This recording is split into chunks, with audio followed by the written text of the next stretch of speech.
উৰিয়াম ঘাটলৈ আমি যাম কাৰণ 500 ঘৰ মানুহে 5000 বিঘা যদি জংগল দখল কৰি দিয়ে তাত আমাৰ আপত্তি আছে। হেলে গোৱালপাৰা উচ্ছেদ হৈ আছে বনাঞ্চল বিলাকত। এতিয়া যেতিয়া উচ্ছেদ হতে অসম পুলিচক মাৰিছে তাত বাংলাদেশী মূলৰ মানুহে।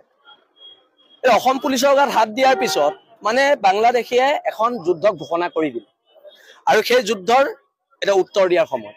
আৰু তেওঁলোকে যেহেতু প্ৰথম যুদ্ধ কিন্তু ঘোষণা কৰিছে বাংলাদেশী, অসম পুলিচৰ গাত হাত দি অসম পুলিচৰ মূৰ ফালি দি যুদ্ধ ঘোষণা কৰিছে আৰু এই যুদ্ধ আমি গ্ৰহণ কৰিছো আৰু অসমৰ সমূহ খিলঞ্জীয়া মানুহক একত্ৰিত হ'বলৈ আহ্বান জনাইছো। কেৱল ফেচবুকত সীমাবদ্ধ নহয়, ৰাজপথত ওলাব লাগিব আৰু ৰাজপথত প্ৰয়োজনত হাতত হেংদাং লৈ ওলাব লাগিব।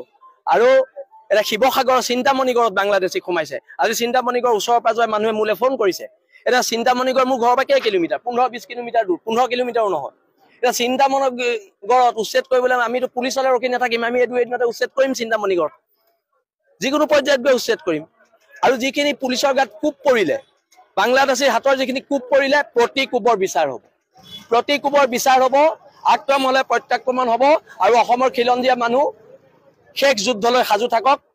যুদ্ধ কৰিব লাগিব, নহলে জাতি নেবাচ।